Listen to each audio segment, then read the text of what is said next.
Kamu pulang aja. Enggak, Mbah, saya minta pesugihan kok, Mbah. Itu boleh ya, Mbah? Nggak boleh. Ganggu ritual saya aja. Kamu pulang. Gimana Pak ini? Kamu pulang.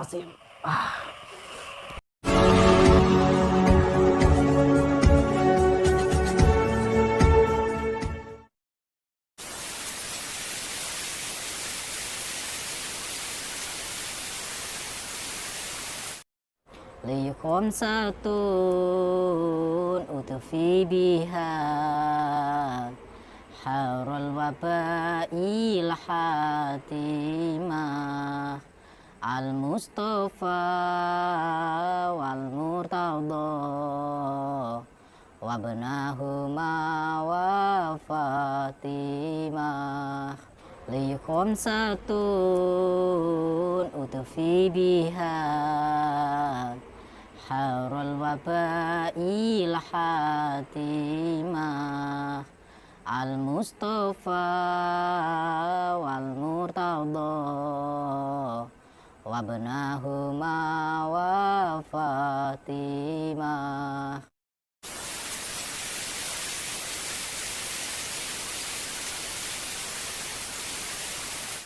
Assalamualaikum warahmatullahi wabarakatuh. Sahabat pemirsa yang dirahmati Allah Subhanahu wa Ta'ala, selamat menyaksikan kembali video dakwah perjuangan Gus Nur Samsun, dan semoga kesejahteraan senantiasa terlimpahkan kepada para sahabat semuanya. Wonten napa to, Mas? Mbah, Oh, nggih. leres Mbah gimana nggih? Oh, nggih. Aduh. Saya duduk di mana, Mbah? Di sini, situ. Nggih, nggih. Oh, kok lampu-lampunya apa? Aduh, mohon maaf, boleh minta izin ini saya rekam. Oh, boleh. Nggih. Aduh, saya jauh, Mbah. Saya nyasar tadi, Mbah. Oh, nggih. Saya tak ngurusi ngene aku sing dhisik sing Oh. pertama. Apa nanti riyen nggih? Iya, Mbah. Ya, siap. Wonten apa? Sahabat yang dirahmati Allah Subhanahu wa Ta'ala, video ini adalah aksi Gus Nur Samsun untuk menghentikan Mbah Giman, seorang dukun santet yang juga ahli penglarisan dan pesugihan. Kisah ini bermula dari informasi seorang tamu yang datang kepada Gus Nur Samsun, yang mana tamu tersebut bercerita bahwa di daerahnya ada seorang warganya yang biasa melakukan praktek perdukunan. Dukun tersebut bernama Mbah Giman, seorang dukun yang dikenal ahli santet, penglarisan, dan pesugihan. Para warga sangat merasa resah dengan keberadaan sang dukun yang sangat menyesatkan itu. Sehingga sang tamu tersebut berharap, Gus Nur Samsun bersedia mendatanginya dan menyadarkannya. Dan karena mendapatkan informasi yang demikian itulah, Gus Nur Samsun kemudian menjalankan misinya. Gus Nur Samsun ingin menyelidiki kebenaran dari cerita tersebut. Jika itu benar, maka Gus Nur Samsun akan mencoba menyadarkannya. Dan untuk menjalankan misinya, Gus Nur Samsun menyamar dengan nama Justin Kebar, yang berasal dari kota Jakarta. Dan tujuannya datang, adalah untuk minta tolong agar bisa segera kaya raya. Maka datanglah Gus Nur Samsun ke rumah dari Mbah Dukun Giman. Dan ketika Gus Nur Samsun datang ke rumahnya, tampak di sana sudah ada tamu suami istri, yang diketahui ingin meminta bantuan kepada Dukun Giman. Mereka meminta penglarisan untuk kelancaran usahanya yang sedang sepi. Di saat itulah Gus Nur Samsun mendengar syarat yang terdengar sangat mengerikan. Dukun Giman meminta uang mahar sejumlah 20 juta, dan diminta membawa beras warna hitam, juga menyembelih ayam yang berwarna putih mulus. Sedangkan darah sembelihan tersebut, digunakan untuk mencuci muka mereka. Dan entah mengapa, tamu tersebut menuruti saja syarat yang tak wajar itu. Namun berhubung mereka belum membawa uang mahar, sang dukun memintanya kembali lagi untuk menyiapkan syaratnya. Dan setelah tamu sang dukun pergi itulah Gus Nur Samsun kemudian menyampaikan tujuannya. Bahwa dia datang adalah untuk meminta bantuan kepada sang dukun, agar bisa segera kaya raya. Terus syarat saya saat ini apa, Mbah? Saya kan pengennya malam ini, Mbah. Oh, sampean minta malamnya juga? Iya. Gue bisa. Karena Sekalian. karena gini, Mbah, saya nggak mau syarat yang terlalu berat gitu, Mbah. Yang ringan, cepat gitu. Itu masalah beras hitam sama uang 20 juta sama putih ayam putih mulus itu gampang banget carinya. Saya susah kan, saya kan nggak ngerti, Mbah. Kalau sama nggak ngerti, sama datang saja ke pasar sana itu. Pasar. Di sana itu ada pasar. Oh, Di pasar. pojokan desa sana itu ada pasar. Oh, pasar tadi saya lewat itu, Mbah. Iya. Sama tanya di sana. Ah. Saya Bang Diman di sana. Kan di Tahu sana, semua. kan di sana kan cuma adanya tukang jualan buah-buahan, kembang, sayur-sayuran. Sama tanya yang jualan kembang. Oh, yang jualan kembang. Tanya Terus Bang Diman, minta syarat dari Bang Diman. Langsung disediain. emang dia tahu syaratnya apa gitu? Oh, tahu. Itu anak buah saya kok. Oh, anak buah sampai ya? Iya, Oh. Itu di sana tinggal ngambil atau beli, Mbah? beli. Oh, beli. Nggak ada yang gratis di sini. Oh iya iya iya iya. Jadi saya harus menyiapkan uang 20 juta. Ya, Terus syarat-syarat kembang itu. ya. Gimana? Siap apa enggak? Saya capek, Mbah. Saya itu ngantuk karena perjalanan saya melelahkan. Jadi apa ya, Mbah? Mungkin saya malam ini minta ke sana beli. Ya. Habis itu nanti saya kesini lagi ya, Mbah. Oh iya. Membawa sajen itu ya. Iya.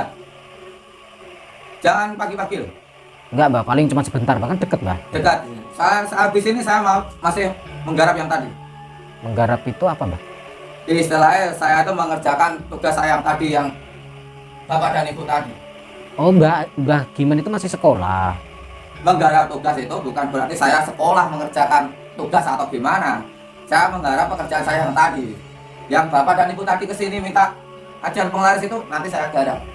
Oh, berarti belajar itu. Kok belajar sama kok biar kau nyepelin saya toh Mas. Saya kan dari luar negeri, Mbah, nggak ngerti bahasa, Mbah. Iki piye to iki? Tadi Mbah bilang katanya mau ngerjain tugas. Saya itu punya pekerjaan. Pekerjaan saya begini. Pekerjaan dari begini. Oh, paham, pekerjaan Mbah guru. Saya itu nggak guru, saya itu dukun. Saya itu mau mengerjakan tugas. Oh, berarti dukun di Indonesia itu Mas anu toh pada sekolah-sekolah gitu, Mbah. Kok sekolah gimana toh? Sama kok sesuai suaranya nyepelin aku piye tuh Mas ngono ini. Bah, di bahasa Indonesia nyepelin iki bingung aku. Apa itu sepele? Sepele itu apa sih sepele? Sama kok istilahnya nyepelekan itu. Apa itu Mbah nyepelekan? Ya saya menghina saya. Oh, saya nggak menghina, Mbah. Saya karena nggak tahu bahasa Mbah. Karena saya itu ngertinya bahasa Inggris. Kalau saya pakai bahasa Inggris, Mbah tahu nggak? Ayo. Saya nggak bisa, Nah. bahasa Indonesia saja saya bingung kok. Terus kalau saya ngomong bahasa Inggris, Mbah nggak ngerti, berarti Mbah menyepelekan saya artinya? Kan enggak. Berarti kan karena nggak ngerti, Mbah. Nah iya, makanya sama cari syaratnya dulu. Saya akan menggarap tugas yang tadi. Saya kan dapat pekerjaan dari yang tadi. Kok sama nih Kok saya- kesini kok malah bingung pikiran saya itu loh. Lah, yang bingung itu saat ini saya, Mbah, bukan Mbah, karena saya butuh duit. Kok Mbahnya ya bingung ya? Ya bingung. Kenapa? Sama kan saya suruh cari syaratnya. Sama silahkan pergi ke sana. Heeh. Nah, selepas sampai dari sana kembali lagi ke sini, saya kan sudah beres dengan pekerjaan saya yang tadi. Pekerjaan, tugas. Iya. Oh, berarti apa itu Mbah Giman itu PNS gitu ya, guru gitu ya? Saya bukan PNS, saya itu dukun. Oh, dukun berarti dukun di Indonesia itu dapat gaji PNS, Mbah. Nggak bisa. Kok bisa dapat tugas gitu, mengerjakan tugas? Saya itu dapat pasien.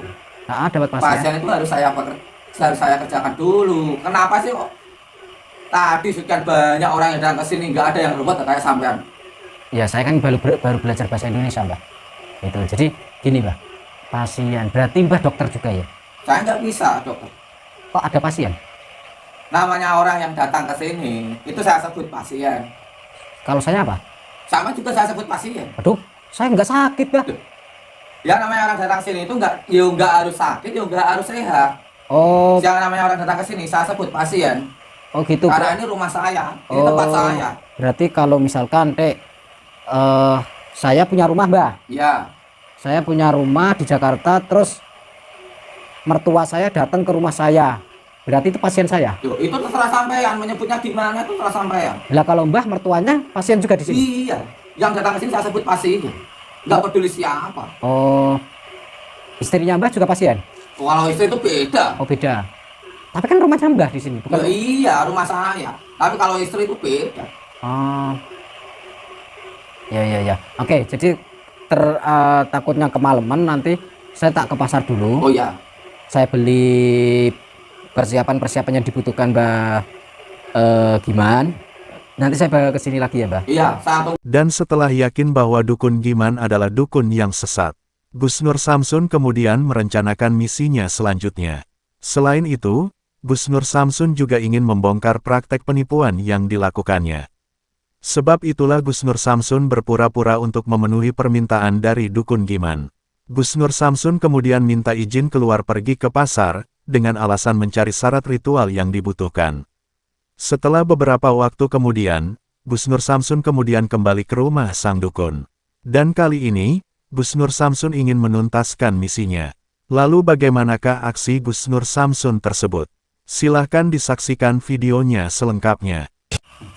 Nggak minta mundur. Aduh, saya lupa Mbah.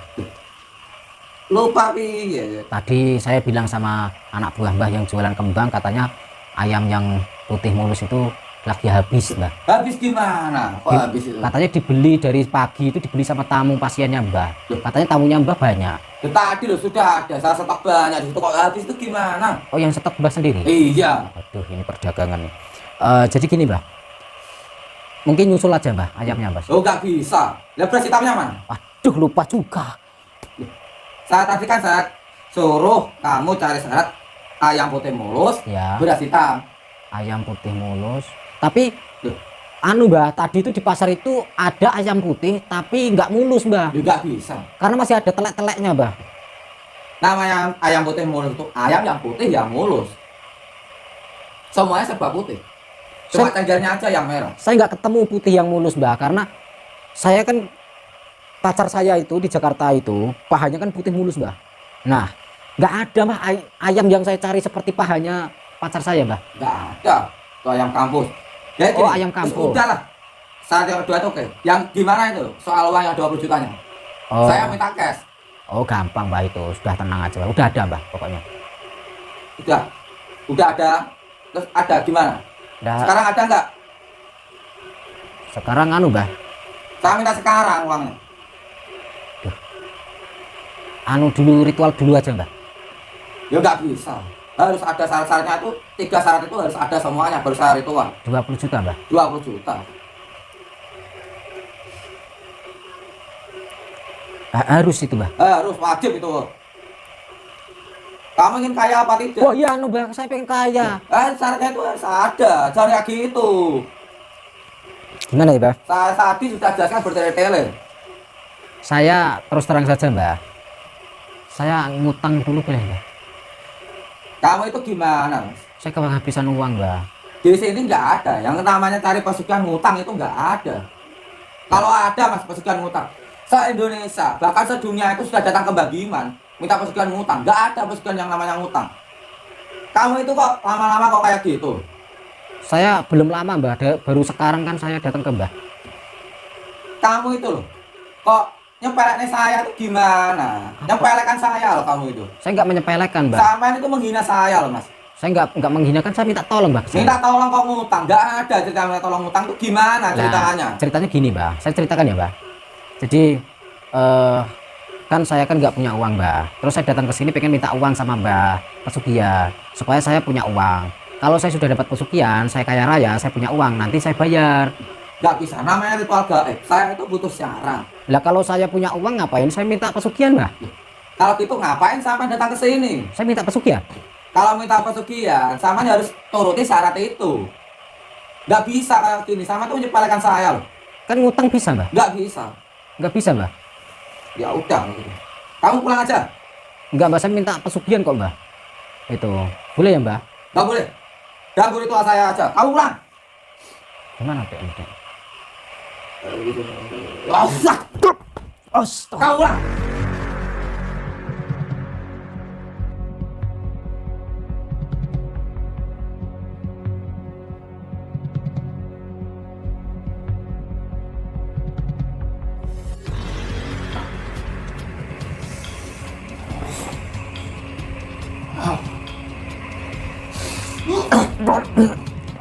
Kamu pulang. Mbak, Ganggu ritual saya aja. Sama ritual. Kamu pulang.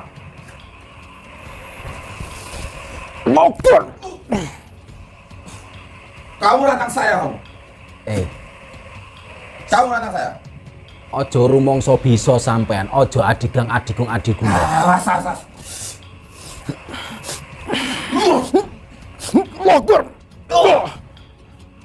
Yang Kamu nantang saya kamu. jangan mentang-mentang sampean punya ilmu. Yang punya ilmu bukan sampean saja. Hah? Tapi kamu gak bisa kayak gitu. Kamu nyepelekan saya dari tadi. Nyepelekan apa? Mendingan makan pisang kayak gini. Allah.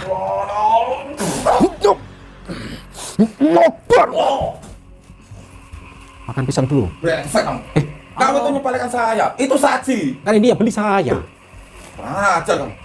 Kok pakai duit saya kok dimakan nggak boleh? Oh, bismillahirrahmanirrahim.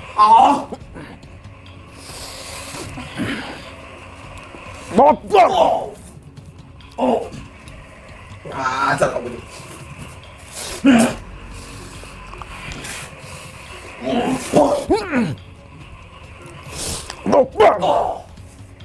Brengsek kamu. Nah, sini. Kamu itu sebenarnya bisa. Tapi kamu tuh nyepelekan saya. Nyepelekan apa, Mbak? Kamu itu cuma ngetes saya di sini. Dari tadi kamu itu. Saya bukan menyepelekan.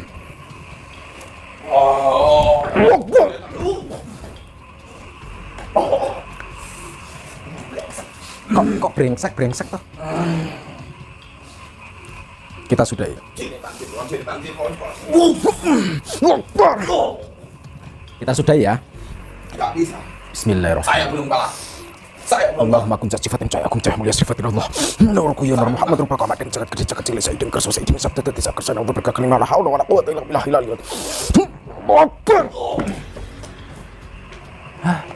Sekarat dia. Kita buang ilmunya. Bismillahirrahmanirrahim. Terjadi pertarungan yang cukup hebat Busnur Samsun dengan Dukun Giman. Dan pada akhirnya, Busnur Samsun berhasil mengalahkannya. Ilmu hikmah pamungkasnya menghajar sang dukun, hingga tubuhnya pingsan tak sadarkan diri. Dan agar sang dukun tidak bisa lagi menjalankan kesesatannya, Busnur Samsun mencabut ilmunya, juga menghancurkan kekuatan iblis yang menguasai tubuhnya. Busnur Samsun pun merasa bersyukur, bahwa Dukun Giman yang menyesatkan itu berhasil dia hentikan. Juga bersyukur, karena Tuhan telah memberinya perlindungan. Tentunya juga berharap, perjuangan dakwah yang dilakukannya ini bisa memberikan manfaat, juga menjadi petunjuk untuk melakukan kebaikan. Putar tasbihnya dan baca sholawatnya. Semoga Allah Subhanahu wa Ta'ala senantiasa memberikan banyak rahmatnya kepada kita semuanya.